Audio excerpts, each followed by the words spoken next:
Hi everyone, welcome to Telugu stock channel. ఈ video ద్వారా మనం బ్యాంక్ నిఫ్టీలో నో షూర్ థింగ్‌ని యూజ్ చేస్తూ ఎలా సక్సెస్‌ఫుల్‌గా ట్రేడ్ చేయాలి అనేది నేను చూపించబోతున్నాను. అయితే first of all know sure thing అనేది ఒక సింపుల్ ఫార్ములా.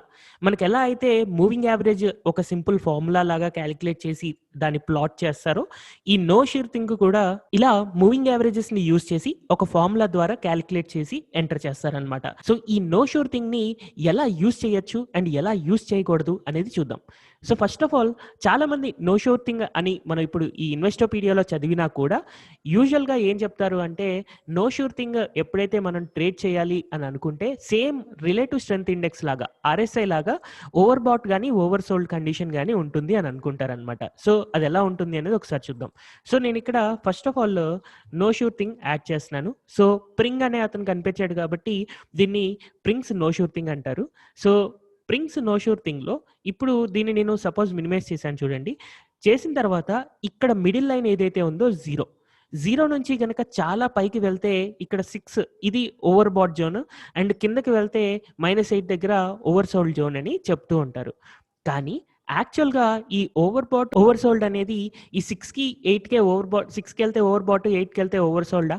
మేబీ అయ్యుండొచ్చు, అయ్యుండకపోవచ్చు. సపోజ్ నేను టీసీఎస్ అనే స్టాక్ ఓపెన్ చేస్తున్నాను. సో ఈ స్టాక్ చార్ట్ గనక నేను ఓపెన్ చేశాను అని అనుకోండి. సో ఇక్కడ చూడండి, ఇది ఓవర్ బాట్ కోసం 17 దాకా వెళ్ళింది. ఓవర్ సోల్డ్ కోసం మేబీ -10 దాకా వెళ్ళింది. సపోజ్ ఇంకొక స్టాక్ ఏదైనా ఓపెన్ చేస్తాను, ఇండస్ ఇండియా బ్యాంక్ ఓపెన్ చేశాను అనుకుందాం. సో అగైన్ నాకు ఓవర్ బాట్ కోసం ఈ లెవెల్ 30 దాకా వెళ్ళింది. ఓవర్ సోల్డ్ కోసం -25 దాకా వెళ్ళింది. సో అందుకోసమని ఓవర్ బాట్, ఓవర్ సోల్డ్ అనే కాన్సెప్ట్ మనం ఈ నో షూర్ థింగ్‌లో యూజ్ చేయడానికి వీల్లేదు. ఎందుకంటే ప్రతి డిఫరెంట్ స్టాక్‌కి different overbought and oversold regions ఉన్నాయి. అందుకోసమని మనం నో షూర్ థింగ్ యూజ్ చేసేటప్పుడు overbought and oversold conditions use చేయకూడదు. నెక్స్ట్ అలాగే కొంతమంది ఈ నో షూర్ థింగ్‌లో క్రాస్ ఓవర్స్ కూడా ఫాలో అవుతూ ఉంటారు. సో అసలు ఫస్ట్ ఆఫ్ ఆల్ ఈ నో షూర్ థింగ్ ఇండికేటర్‌లో మనకి 2 ఇండికేటర్స్ కనపడుతున్నాయి చూడండి. ఒకటేమో నో షూర్ థింగ్ ఇండికేటర్. ఏది? గ్రీన్ కలర్‌ది. గ్రీన్ కలర్‌దేమో know sure thing indicator and దాని యొక్క సిగ్నల్ ఏదైతే ఉందో అది రెడ్‌ది అన్నమాట. సో ఎప్పుడైతే నో షూర్ థింగ్ ఇండికేటర్ ఇలా కింద నుంచి జీరో లైన్ కింద నుంచి, అంటే green colour line zero line కింద నుంచి పైకి గనక క్రాస్ చేస్తే బుల్లిష్ మొమెంటం ఉంది. సో ఇక్కడ బై చేయమని చెప్తారు. అండ్ అలాగే మళ్ళీ ఎప్పుడైతే know sure thing indicator reverse అయ్యి ఇక్కడ 0 కిందకొస్తదో అక్కడ బెరిష్ ఉంది, సచ్ దట్ సెల్ చేయమని చెప్తూ ఉంటారు. సో ఇక్కడ గనక నేను సిట్యుయేషన్ చూసుకున్నాను అనుకోండి, స్టాక్ ప్రైస్ ఎప్పుడైతే నో షూర్ థింగ్ 0 దాటి పైకెళ్ళిందో ఇక్కడ బై అండ్ మళ్ళీ ఇక్కడ 0 దాటి కిందకి వస్తుంది, ఇక్కడ సెల్. సో ఇక్కడ నుంచి ఇక్కడ దాకా ఇంత ప్రాఫిట్ వచ్చింది. సమ్‌వేర్ అరౌండ్ 31,900 నుంచి 32,500 అంటే 600 పాయింట్స్ ప్రాఫిట్ వచ్చింది అని చెప్పి చూపిస్తూ ఉంటారు. కానీ ప్రాక్టికల్‌గా చూసినప్పుడు ఇది కొన్ని సార్లు వర్కౌట్ కాకపోవచ్చు. ఎలాగా అంటారా? సో ఇక్కడ చూడండి. ఫస్ట్ ఆఫ్ ఆల్ 0 నుంచి ఎప్పుడైతే క్రాస్ ఓవర్ అయ్యి పైకి వెళ్ళిందో అలాంటప్పుడు పీక్‌లో ఉందన్నమాట. మళ్ళీ తర్వాత క్రాస్ ఓవర్ వచ్చేసరికి చాలా కిందుంది. సో ఇక్కడ 32,200 నుంచి 31,800 దాకా, అంటే 400 పాయింట్స్ లాస్ వస్తుంది. సో ఓవరాల్‌గా దీన్ని గనక మనం బ్యాక్ టెస్ట్ చేసి చూస్తే, అంటే 0ని కింద నుంచి క్రాస్ ఓవర్ అయినప్పుడు పైకి బై చేసుకొని, పైనుంచి కింద క్రాస్ ఓవర్ అయినప్పుడు గనక సెల్ చేసుకుంటే, at the end of the day మనం ప్రాఫిట్ కాదు, లాస్ కాదు, నో ప్రాఫిట్ నో లాస్‌లో ఉంటున్నాం. సో అందుకని 0 దగ్గర క్రాస్ ఓవర్స్ కూడా మనం ఫాలో అవ్వకూడదు. And finally third one, the best one నేను ప్రాక్టికల్‌గా అబ్జర్వ్ చేసింది ఏంటి అంటే, ఈ కేఎస్‌టి ఏదైతే ఉందో, నో షూర్ థింగ్ ఏదైతే ఉందో దాన్ని డైవర్జెన్స్ చూసుకోవాలి. సో నేను ఆల్రెడీ నా పాత వీడియోస్‌లో స్టాక్‌ని నేను బై చేసుకోవడం కోసం, లాంగ్ టర్మ్ ఇన్వెస్ట్‌మెంట్ చేసుకోవడం లేదా ట్రేడింగ్ చేయడం కోసం ఆర్ఎస్ఐ డైవర్జెన్స్‌ని టీచ్ చేశాను.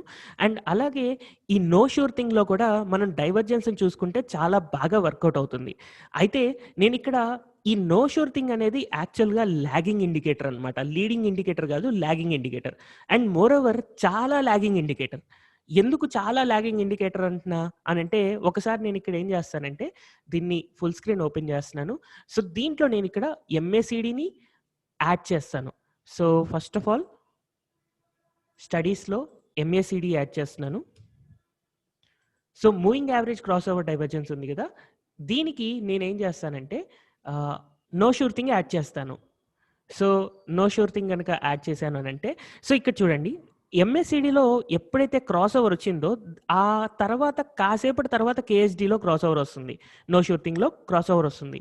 సో, ఇలాగా ఎక్కడైనా చూడండి ఎంఎస్‌సిడిలో క్రాస్ ఓవర్ వచ్చిన తర్వాత కొంత టైం తర్వాత క్రాస్ ఓవర్ వస్తుంది. అండ్ ఎంఎస్‌సిడి ఎలా అయితే పడిపోతుందో కొంచెం డిలేడ్‌గా ఈ నో షూర్ థింగ్ అనేది వర్కౌట్ అవుతూ ఉందన్నమాట. అంటే ఎంఏసీడీని ఇంకొంచెం డిలే చేస్తే నో షూర్ థింగ్ వచ్చేస్తుంది. అయితే ఆల్రెడీ ఎంఏసీడీనే మనకి delayed indicator. Know sure thing ఇంకా డిలేడ్ ఇండికేటర్. కానీ దీనివల్ల ఏమవుతుంది? అడ్వాంటేజ్ ఏంటి అంటే ఎంఏసీడీలో ఏవైతే ఫేక్ సిగ్నల్స్ ఉన్నాయో, ఆ ఫేక్ సిగ్నల్స్ ఈ నో షూర్ థింగ్‌లో ఉండవు.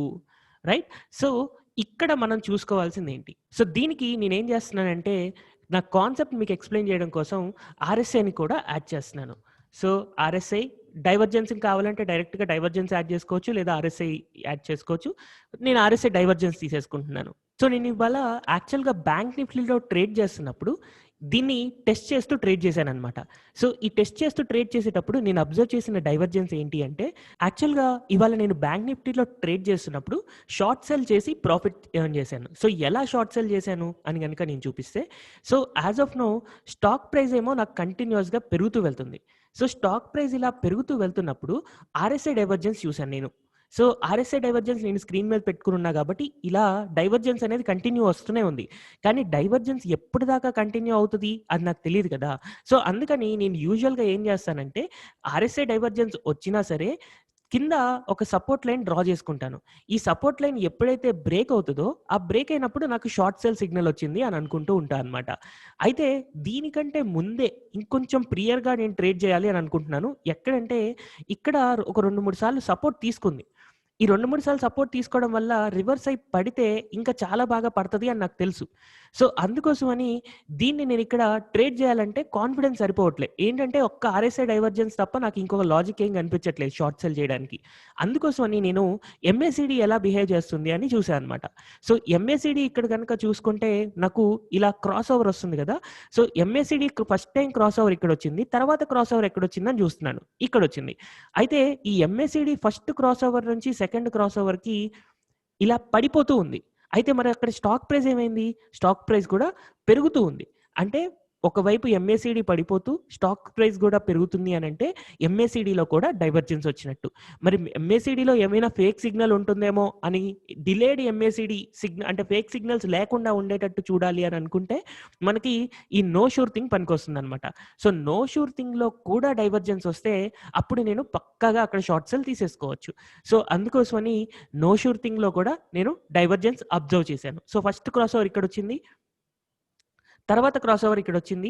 సో, ఫస్ట్ క్రాస్ ఓవర్ నుంచి సెకండ్ క్రాస్ ఓవర్‌కి క్లియర్‌గా కింద పడిపోతూ ఉంది. బట్ స్టాక్ ప్రైస్ మాత్రం పెరుగుతూ ఉంది. అంటే క్లియర్ డైవర్జెన్స్ అనేది మనకుంది. సో, నాకిక్కడ ట్రిపుల్ కన్ఫర్మేషన్. ఏంటంటే ఆర్ఎస్ఐ డైవర్జెన్స్, ఎంఏసీడీ డైవర్జెన్స్ అండ్ అలాగే కేఎస్‌టి డైవర్జెన్స్. ఈ 3 కూడా క్లియర్‌గా డైవర్జెన్స్ ఇస్తున్నాయి కాబట్టి నేను ఇక్కడ స్ట్రాంగ్ సెల్ చేశాను. ఇమ్మీడియేట్ టార్గెట్ ఇక్కడ పెట్టుకున్నాను. సో, ఈ 32,500 నుంచి 32,400 100 పాయింట్స్ ఆఫ్ బ్యాంక్ నిఫ్టీ అనేది నేను క్లియర్‌గా తీసుకోగలిగాను. సో, ఇలాగా మనకి ఎప్పుడైనా బ్యాంక్ నిఫ్టీలో మనం ట్రేడ్ చేస్తున్నప్పుడు మనం స్ట్రాంగ్ బై గాని, స్ట్రాంగ్ సెల్ గాని తీసుకోవాలి అని అనుకుంటే అలాంటప్పుడు ఈ డైవర్జెన్స్ గనక మనం చూసుకున్నాము అనంటే సో, మనం అప్పుడప్పుడు వచ్చినా కూడా ఈ డైవర్జెన్స్ చాలా బాగా వర్కౌట్ అవుతూ ఉంటుందన్నమాట. అయితే కొన్ని సార్లు ఒక డే మొత్తంలో కూడా ఈ డైవర్జెన్స్ రాకపోవచ్చు. మరి డే మొత్తం కూడా స్క్రీన్ చూస్తూ కూర్చోవాలా అంటే అవసరం లేదు. మనం ఏం చేయొచ్చు అంటే కొన్ని స్క్రీనర్స్ కానీ లేకపోతే లైవ్ అలర్ట్ ప్లాట్‌ఫార్మ్స్ ఏవైనా కూడా వాడొచ్చు. సో, ఇదే కాన్సెప్ట్‌ని మనం ఇంకా క్లియర్‌గా నేర్చుకోవడం కోసం మళ్ళొక ఎగ్జాంపుల్ చూపిస్తాను. రీసెంట్‌గా జస్ట్ 1 ఆర్ 2 డేస్ బ్యాకే ఫార్మ్ అయింది.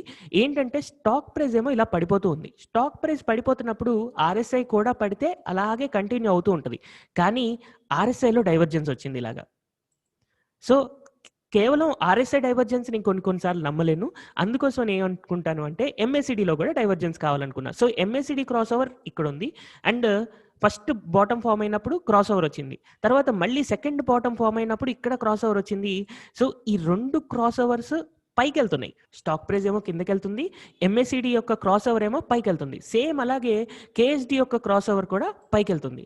సో, క్లియర్‌గా నాకు ట్రిపుల్ కన్ఫర్మేషన్ వచ్చింది. ఆర్ఎస్ఐ డైవర్జెన్స్ అండ్ అలాగే ఎంఏసిడి డైవర్జెన్స్ అండ్ అలాగే కేఎస్టీ డైవర్జెన్స్. ఈ 3 నాకు క్లారిటీ వచ్చాయి కాబట్టి ఇక్కడ గనుక మనం బై సిగ్నల్ తీసుకొనుంటే ఆ తర్వాత ఏం జరిగిందో మనకే తెలుసు.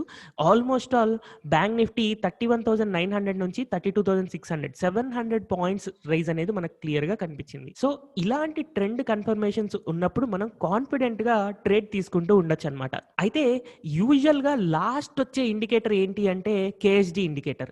సో, వన్స్ మనకి కేఎస్‌డి క్రాస్ ఓవర్ వచ్చిన తర్వాత అప్పుడు ఓపెన్ చేసుకొని ఆర్ఎస్ఐ అండ్ అలాగే ఎంఏసిడి కూడా మనకి డైవర్జెన్సెస్ ఉన్నాయి ఆ క్రాస్ ఓవర్ దగ్గర అని అంటే మనం హ్యాపీగా ట్రేడ్ తీసుకోవచ్చు. సో, ఈ నో షూర్ థింగ్ డైవర్జెన్స్‌ని మనం ఎలా ఫైండ్ ఔట్ చేయొచ్చు అనేది ఇప్పుడు చూద్దాం. సో, నో షూర్ థింగ్ డైవర్జెన్స్‌ని నేను కనుక్కోవడం కోసం ఫస్ట్ ఆఫ్ ఆల్ నాకు నో షూర్ థింగ్ యొక్క క్రాస్ ఓవర్ కావాలి. నాకు వన్స్ క్రాస్ ఓవర్ వచ్చింది అని చెప్పి గనక ఏదైనా అలర్ట్ వస్తే ఆ అలర్ట్ వచ్చినప్పుడు నేను పర్టిక్యులర్ స్టాక్కో లేకపోతే బ్యాంక్ నిఫ్టీకో వెళ్ళి అక్కడ డైవర్జెన్స్ ఉందా లేదా అని క్రాస్ చెక్ చేసుకుంటా. సో, ఏ రోజు ఏ స్టాక్‌లో ఎక్కడ వస్తదో నాకు తెలీదు కదా డైవర్జెన్స్.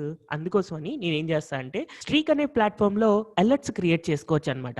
సో, ఆ అలర్ట్స్ క్రియేట్ చేసుకోవాలి అనంటే మనకి ఖచ్చితంగా జీరోదాలో అకౌంట్ ఉండాలి. వన్స్ జీరోదాలో అకౌంట్ ఉంది అనంటే మనం 1 వీక్ ఆఫ్ ట్రయల్ వర్షన్ తీసుకోవచ్చు. వన్స్ యూ ఆర్ కన్విన్స్డ్ అది మీకు బాగా వర్కౌట్ అవుతుంది అని అనుకుంటే అలాంటప్పుడు దాని యొక్క పెయిడ్ వర్షన్ కూడా తీసుకోవచ్చు. సో, దీంట్లో ఇప్పుడు నేను అలర్ట్ క్రియేట్ చేసుకోవడం కోసం స్కానర్స్‌లోకి వెళ్ళి క్రియేట్ స్కానర్ క్లిక్ చేస్తున్నాను. సో, క్రియేట్ స్కానర్‌లో నేను ఫర్ ఎగ్జాంపుల్ నిఫ్టీ 100 స్టాక్స్ చూసుకోవాలంటే నిఫ్టీ 100 చూసుకోవచ్చు. లేదా బాస్కెట్ స్టాక్స్ ఒకవేళ నా ఫేవరెట్ స్టాక్స్ ఉన్నాయి. వాటిని ఆల్రెడీ నేను ఒక బాస్కెట్ లాగా క్రియేట్ చేసుకొనున్నాను. And time frame 5 minute time frame తీసుకుంటున్నాను. అండ్ బెటర్ థింగ్ ఏంటంటే మనకి కరెక్ట్ సిగ్నల్స్ రావాలి అని అంటే 15 మినిట్ టైమ్ ఫ్రేమ్ తీసుకోవచ్చు. దీంట్లో కొంచెం తక్కువ సిగ్నల్స్ వస్తాయి. బట్ ప్రాబబిలిటీ ఆఫ్ సక్సెస్ అనేది ఎక్కువ ఉండొచ్చు. So, for example 15 minute time frame నేను తీసుకుంటున్నాను. సో, నాకు సింపుల్‌గా ఏంటంటే know sure thing. So, know sure థింగ్‌లో కేఎస్‌టి గ్రీన్ లైన్ ఉంటుంది. And signal red colour line ఉంటుంది. ఇప్పుడు మన కండిషన్ ఏంటంటే కేఎస్‌టి లైన్ కింద నుంచి సిగ్నల్ అన్నా పైకి క్రాస్ అవ్వాలి. లేకపోతే కేఎస్‌టి లైన్ పైనుంచి కిందకి సిగ్నల్‌ని క్రాస్ అవ్వాలి. సో, దానికోసం కండిషన్ ఎలా రాస్తాను? So, KST crosses above KST signal.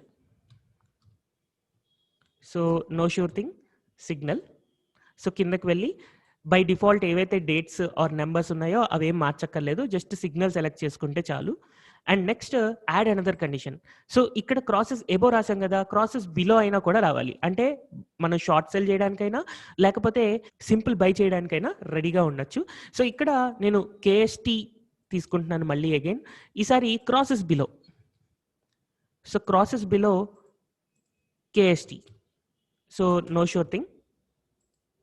దీంట్లో సిగ్నల్.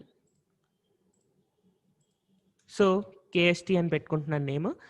స్కాన్ అండ్ సేవ్ గనక చేస్తే నాకు యాస్ ఆఫ్ నౌ ఏ కండిషన్స్ లేవు. బట్ దీన్ని గనక నేను టేక్ లైవ్ అని గనక తీసుకుంటే సో, నాకు ఎన్ మినిట్ టైమ్ ఫ్రేమ్‌లో సెర్చ్ చేయాలి అని చెప్పి సెర్చ్ చేస్తూ 3 మినిట్స్‌కి అని పెట్టుకుంటున్నాను.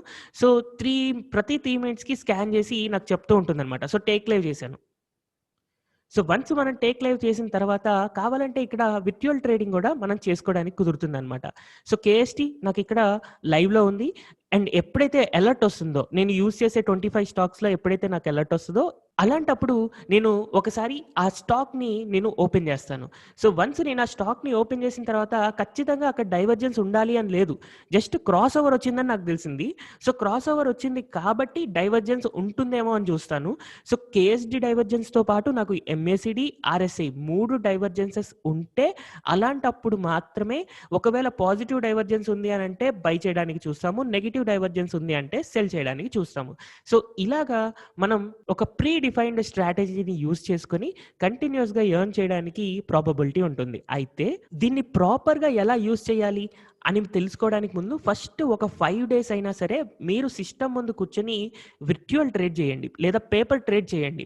సో, అప్పుడు మీకు కరెక్ట్‌గా అసలు ఈ కాన్సెప్ట్ అర్థమైందా? లేకపోతే ప్రాపర్‌గా యూజ్ చేయగలుగుతున్నారా? అండ్ మన ప్రాబబిలిటీ ఆఫ్ సక్సెస్ ఎంతుంది అని తెలుస్తూ ఉంటుంది. సో, మినిమమ్ 5 డేస్ దీన్ని టెస్ట్ చేసిన తర్వాత మాత్రమే దాన్ని ఫర్దర్‌గా ఏం చేయాలి అని చెప్పి డెసిషన్ తీసుకుంటే ప్రాబబిలిటీ ఆఫ్ సక్సెస్ అనేది ఎక్కువగా ఉంటుంది. సో, ఐ థింక్ ఈ వీడియో అందరికీ క్లియర్‌గా అర్థమైంది అని అనుకుంటున్నాను. సో, సింపుల్‌గా ఆర్ఎస్ఐ డైవర్జెన్స్ ఒకసారి నా వీడియో చూడండి. అండ్ అలాగే ఈ కేఎస్టీ డైవర్జెన్స్ చూసారు కదా! సో, ఆర్ఎస్ఐ డైవర్జెన్స్ పర్ఫెక్ట్‌గా అండ్ కేఎస్టీ డైవర్జెన్స్ పర్ఫెక్ట్‌గా వచ్చింది అనంటే, అలాంటప్పుడు ఒక సపోర్ట్ లైన్ రీసెంట్‌గా ఫార్మ్ అయిన చిన్న సపోర్ట్ ఏదో ఒకటి ఉంటుంది కదా! ఆ సపోర్ట్ లైన్ బ్రేక్ అయింది అనంటే మనం షార్ట్ సెల్ చేసుకోవచ్చు. లేదా రీసెంట్‌గా ఫార్మ్ అయిన రెసిస్టెన్స్ లెవెల్ ఏదైతే ఉందో అది బ్రేక్ అయ్యి పైకెళ్తున్నా మనం బై చేసుకోవచ్చు. సచ్ దట్ స్ట్రాంగ్ సిగ్నల్స్ మాత్రమే మనం ట్రేడ్ చేసి స్టాక్ మార్కెట్‌లో కంటిన్యూయస్‌గా ఎర్న్ చేయడానికి కుదురుతుంది. Thank you everyone for watching this video.